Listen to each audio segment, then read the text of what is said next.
We're back again, folks. Once again, we're doing a review on a movie before I send this copy away to my friend Jonathan in Santa Ana, California. If you know, you know. This is an important VHS copy. It is a 1986 copy of a 1961 movie, and this is probably my favorite Disney box design.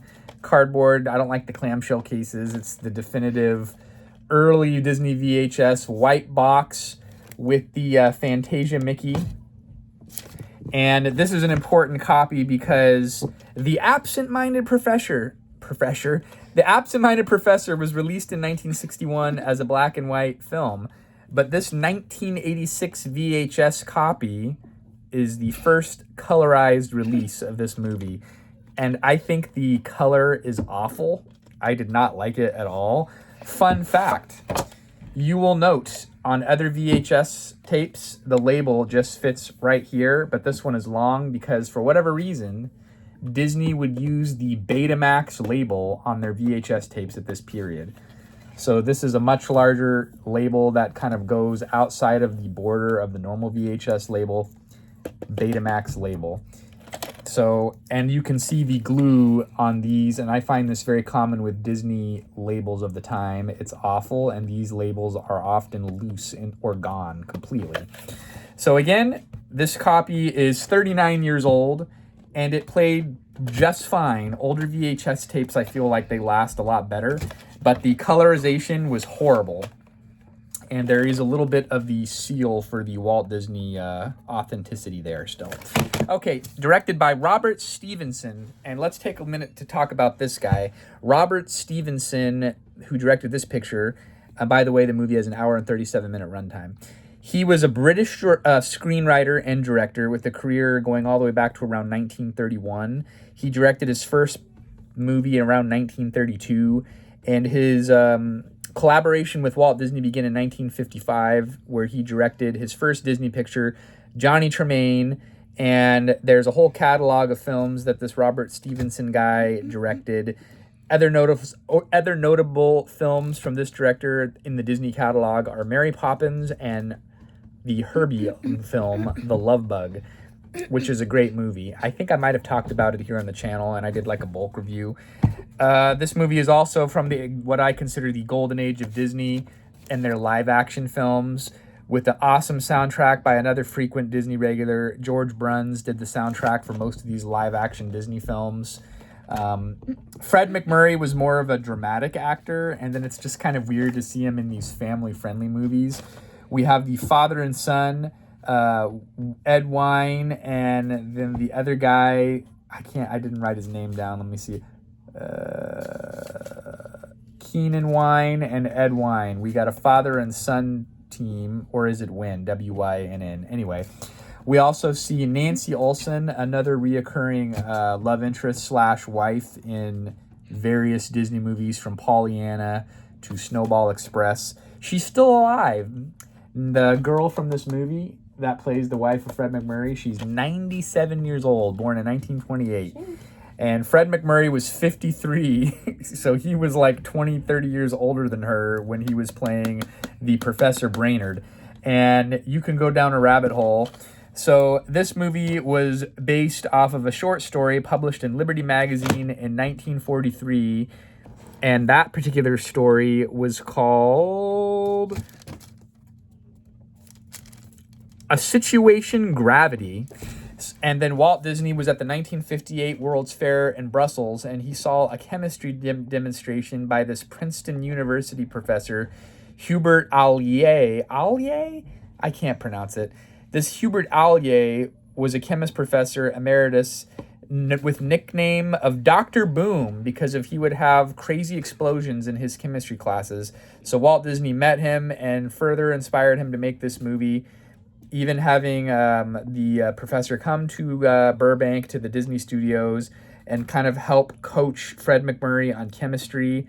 And Fred MacMurray said he never understood chemistry until he met with this professor. So the guy was a good teacher.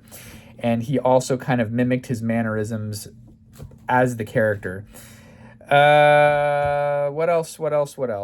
It was nominated for Best Picture for Special Effects. It did not win.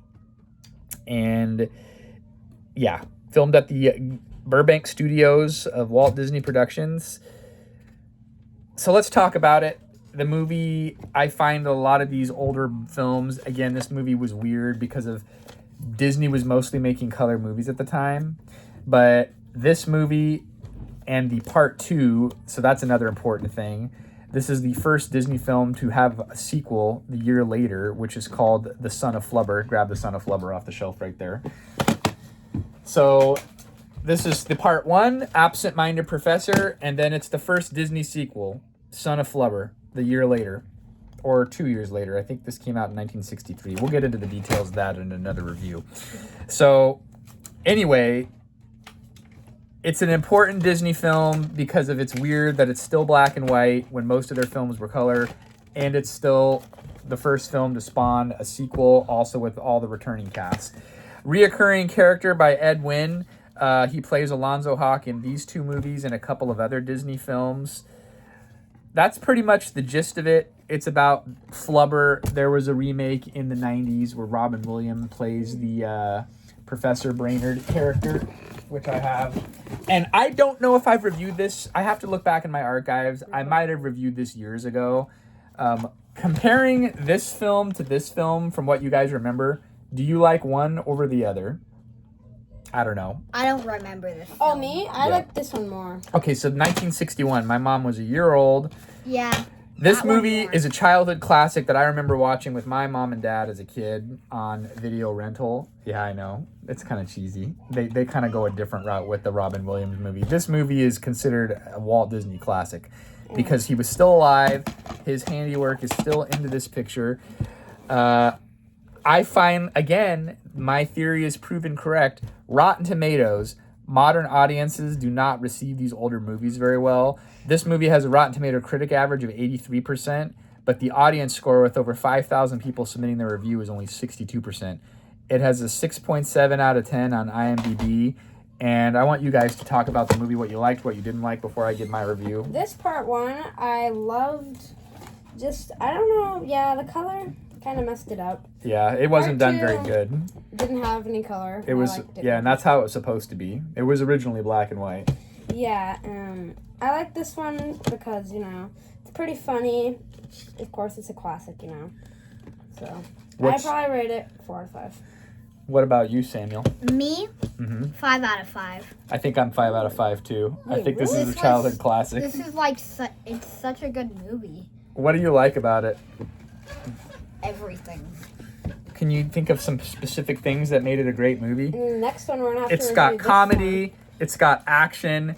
It prominently features a 1917 Model T Ford, which is also a very innovative thing. So I feel like that was paying homage. Go ahead. Yeah, the Model T. Mm-hmm. That made it good, and also The flying Model T car, yep. Yeah. Mm-hmm.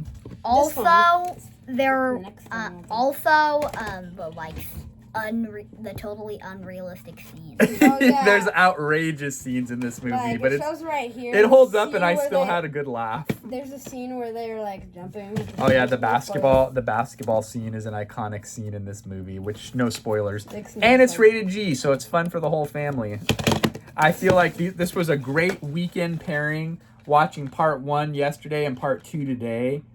It's a great, fun movie. And then these movies have somewhat tie-ins in the 70s. So these movies came out 10 to 12 years later. And again, this is taking place at the fictional Medford College. And then you get a whole slew of Kurt Russell films that are very chemistry and science based. We're not going to review these now. But these also take place at the fictional Medford College. Next time we're probably going to have to do part 2, not next So video. 5 out of 5, 5 out of 5, and 4 out of 5. That's a recommendation, folks. I would love to see a remastered DVD copy of this because this VHS colorized copy was horrible. This is a much newer release in its original black and white. I feel like, why are you taking the original vision of this film and adding color to it when it was meant to be watched and it was shot in black and white for a reason, when every other Disney film of the era was still in color? So I wonder what Walt's methodology was. And I would love to hear from someone who really knows their Disney stuff. Why did they choose to make these films in black and white when pretty much every other Disney film from that time period was in color? I don't understand. But great films. long-winded review. We haven't even gotten into part 2 yet, so I'm Yeah, going to separate part this into another video. Different video. We'll talk about that next time. And Thanks for these ones watching. we're gonna put too. Yeah, and then there's a whole slew of, I don't even know, there's 4 of these Kurt Russell Disney movies that take place at the fictional Medford College, so lots of content coming soon. But if you watch my channel for a long time, you'll know that I consider the 60s and 70s to be the golden age of live-action Disney movies. So until next time, we'll see you then. Bye.